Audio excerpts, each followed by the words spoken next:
Hello, my name's Pete Ashby and thank you very much for looking at this video, which is a follow-up to the previous one on leading entrepreneurial teams. I'm really grateful to those who sent me emails after that. I think there was one lucky move. I used the word impatient in the video to describe you as entrepreneurial chief execs, and 2 or 3 of you said, once you used that word, I knew you understood the way I think and the rest was all fine. But a couple of you said that you wanted a bit more, you wanted something a bit more specific to take away and use. So I've put together 7 suggested ground rules for entrepreneurial teams. And I've written them very much with you in mind as the chief executive who needs to take these on as your own to use with the team. I've been writing and rewriting these the last few hours because I think that if you get the words right, it's hugely important in the way it helps you change a team's habits and a team's culture. But obviously the words need to be your own. These are just suggestions to try and capture what I personally feel from my experience of all sorts of different teams to be the key behaviours that you want to try and renegotiate. And the 2 words I want to put in your mind before I go into the 7 suggestions. First one is mindset. I think it's really important that you use these to try and get a particular mindset for yourself as you lead an entrepreneurial team. And secondly, habits. Every group has a set of habits which are often much stronger and much more difficult to change than we recognise. And the name of the game in leading entrepreneurial teams is to lead the team through a process of renegotiating their shared habits as a leadership team. Okay, number 1. My suggestion to you for number 1, and I'm slightly picturing these, by the way, almost as a poster on the wall. So they're there, everyone can see them, and they are commonly owned. And beneath this video, I have them on a single sheet that you can download. It's a PDF, so they are there for you. These are there to use as you will on a sheet of paper. Number 1, and I've kept the word count as lean as possible. Number 1, a team, not a group. I put that first because I think we need to recognise that most, quote, teams are not actually teams. They might call themselves the executive team, the executive leadership team, the executive management team. They are not a team. They are a group. The chief executive and a group of directors who are referred to by others as a team but do not function as a single group with clear loyalties and a sense of shared mission to your overriding objective as a team. And I think to say to your group, we absolutely need to transform ourselves into a single team. In a single team, we don't bring special pleading and special interests into the room with us. You don't come and simply think, okay, I'm commercial director, so I will represent commercial interests in the commercial team and be semi-spectator on the rest. You come as part of a single team. You are in on everything. There is no special pleading. We all share a common overview of the needs and priorities of the organisation as a whole. It is tough to become a team. If you do it, then I think you are one of a minority of top, quote, teams that really are groups, and sometimes a bit like groups of tribal chieftains rather than groups of people with a shared, unifying, common purpose. So one team, one mission, that's the aim, not a group. A tough one, I think that needs to be upfront, and that drives all else. Number 2, you might say I cheated slightly because I've got 3 words, but actually when you look at them, it's one word said 3 times, but I think it's so important. It's very simple. Focus, focus, focus. Every successful top performing team has an ability to focus collectively on the key discussion at hand. Who is absolutely critical to achieving that focus? You as chief executive. The energy of the team is driven by you. You are the team leader. You are the lead focuser for that team. It's why, honestly, my advice to you is don't simply subcontract the agenda to someone else, because if you don't own the agenda as yours, I don't believe you will achieve the focus you need to really drive the team through some difficult issues at times and get a result at the end of that discussion. So often in groups, individual directors have a habit of dumping their own stuff, through any discussion. They're halfway through. It happened to me the other day when I was with a team. We're on a key discussion. We were nearly there with a result. And just coming up to the final corner, or in football, you're there in the penalty area, just about to get the ball in the back of the net. And one director comes in and says, I'm really worried about so-and-so. Can we discuss that soon? And I looked at him and I said, you've nearly got a terrific breakthrough. You've had 1 hour and 5 minutes on this. We are just about to score. What you have done is dumped on this item. What was nice was they saw they were doing it and their response was, that this is what we do. This is how we are. If you want to focus, I'm afraid you are the focuser, you are the driver, and you do drive that discussion and keep it focused. So I would say up there and flashing lights, focus, focus, focus. You've got to achieve that to really be an entrepreneurial team. Okay, this is when it gets slightly more difficult, I think, and I want to come on to number 3. We say if we got something wrong.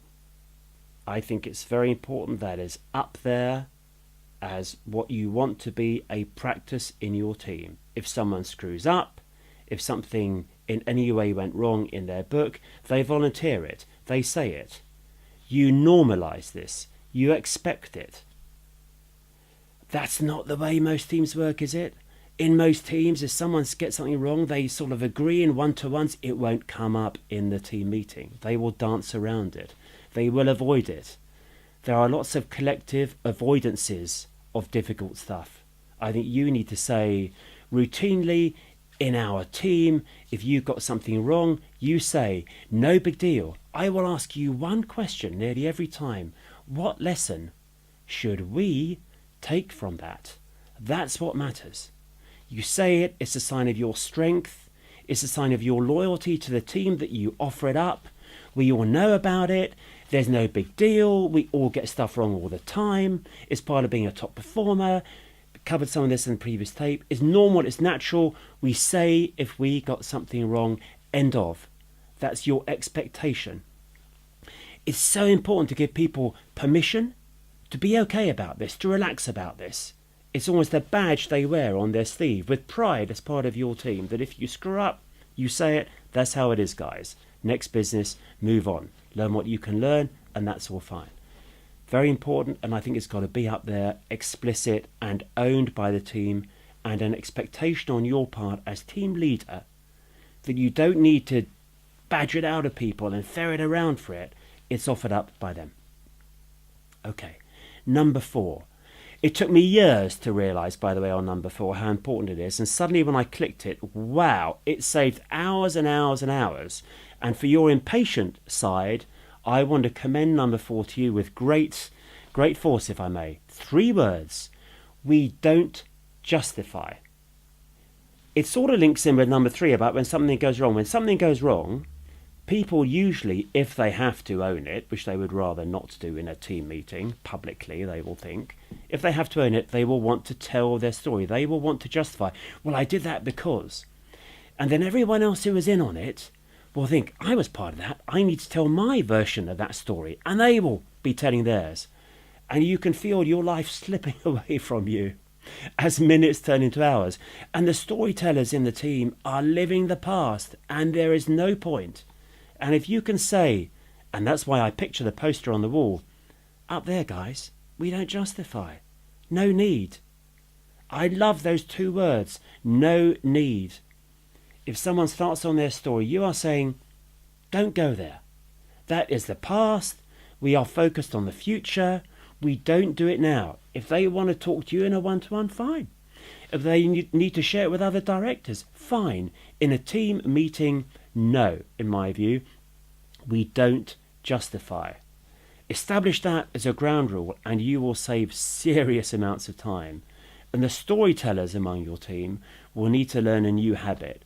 Stories outside the team, the business of the future of the organisation inside the team. Okay, on to number 5. Number 5, and this is one where I've changed words so many times I'm just having to look at the sheet. We question first before any challenge. One of the most difficult issues in any team is how you manage the process of challenge. I think we absolutely need challenge in a top performing team. The problem is that some of those who like the challenge can be quite brutal. They can be a bit of a sledgehammer, they can be a bit of a steamroller, they can be rather insensitive, they can go straight for the jugular for some reason. Often when I've spoken to people in sort of coaching mode, they will say it's because they're hesitant, they know they've got to say something, they build themselves up for it, then when the moment comes, bam, bang, they're straight in there, and the other person goes, whoa, and goes very defensive and will sometimes clam up in the face of too brutal a challenge. If you get a overly crude challenge and someone clamming up, the atmosphere drops by a number of degrees and you have lost the camaraderie you want in a top performing team. I think it's a really important practice, a new habit for a tight, tough team to say to your directors, if you are thinking of challenging a colleague on something, first, I want you to show some curiosity. I want you to ask a question. I want you to do some probing. I want you to be on a mission to understand. I know in my facilitator mode, I've trained myself over the years, if I think someone is coming up with stuff that is just facing 17 different directions at the same time, and I'm thinking, oh my God, I'm going to need to be the one to say this because the others have a habit of not saying it, I will go into Mr. Curious mode. That's very interesting. I don't quite understand what you think that will achieve. Tell us a bit more. I draw them out. I coax them out. I'm genuinely curious. I have hunger to get inside it because I can't see what they think they're going to achieve. Once they feel I'm on a mission to understand, and I've asked that question, and maybe a second question, if I then say, but I would have thought what so-and-so said might get me there more quickly, there's a decent chance they might say, yeah, I think actually you're probably right, Pete. I haven't found in years anyone going hyper-defensive if a challenge follows questioning, and they think the questioning is in good faith and you want to understand. The problem with the challenging is when it's too quick, too premeditated, too prescripted, and they're there. They're in your face, they're on your case, they're knocking you down, they're dismissing it. And people go, this isn't right. I haven't been given the space to argue my case. So I feel for you as chief exec, you want a team that can challenge, but it needs to be founded on respect and curiosity. Not enough teams ask enough questions. Let the challengers be encouraged by you to do more questioning, and then challenging is really rich. That leads on to ground rule number 6, another short one, and I think a very, very powerful one to ask the whole team to own as a team. Ground rule number 6, we welcome challenge. I think that has to be there for 2 reasons. One, I want you to be seen by the team to be saying, I welcome challenge. I'm team leader, yes. Chief exec, yes. I put an idea forward. I want you guys to challenge me. Don't just receive it. Work it up, knock it down, take it apart. Question me, absolutely. Give me a grilling, absolutely. Move it on, guys. We're entrepreneurs. We're moving it on. And you're saying to everyone in the team, I know we are all defensive at times. We do find it difficult, but we need to welcome the challenge. You have established before that you want the challenger to be a questioner first, challenger second. And then I think it's right and reasonable you say to people, get over yourselves. These are ideas. We are one team after the best result for our organisation. Challenge, offering it and welcoming it is part of that process. Number 7, very finally, I put it there because this is to me a great challenge for you as an entrepreneurial leader. If we get stuck, we regroup. Every team dealing with difficult stuff will sometimes get stuck. The problem with a lot of teams is they get stuck and they sit there and they get frustrated, and then the chief exec says, well, we need to come back to it next time. No, non-entrepreneurial behaviour in my view.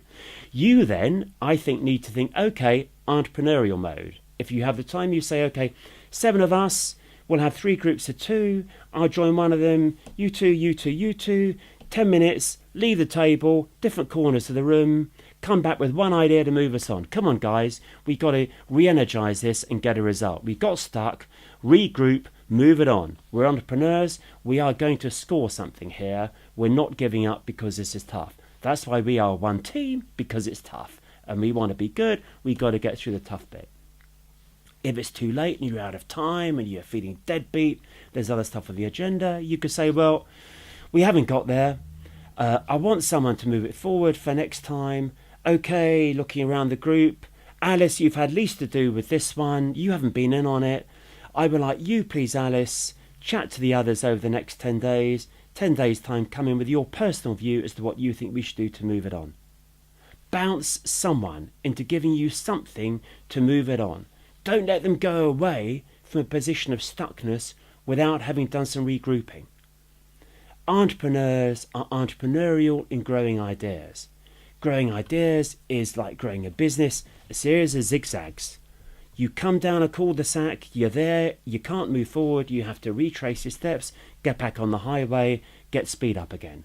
You need different people at different times to accelerate the ideas building process. You're the entrepreneur. You never get stuck. If you get stuck, you say, okay, we are stuck. Now, who is going to move it on for next time and bring an idea to the next meeting that gives us the chance of scoring and clinching a deal on a difficult topic?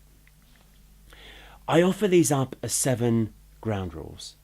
You will have your own version of how to make it work. I think what's hugely important is to see your role partly as driver, keeping them focused, and yourself being absolutely focused that you want certain movement forward under each item, and also constantly giving people permission to say, hey, guys, I got that wrong. Giving someone permission to say of someone else, I think we could do it better than that. But in all these situations, supporting each other, supporting someone else. So if you challenge their idea, of course, you respect and honour what they've given you by wanting to dig a bit deeper and understand it a bit more before you say, I think there could be something better. Seeing the process as tentative, no one is rigid, no one is fixed. You're always on the escalator. You're moving forward, you're building ideas, you're reinforcing different ways of making your business stronger and better and sharper in everything you offer the customers and the market out there. These sorts of ground rules, I think, are there to unify you, to give you real focus and drive and energy. I hope they're helpful. You'll see they're on a sheet, you can print it off, do with it what you will, and we'll obviously return to this theme again on entrepreneurial teams, and you as the entrepreneurial leader taking your team on a journey which is truly rich and exciting and creative for yourselves as the leadership team of your organisation. Thank you very, very much for your time now.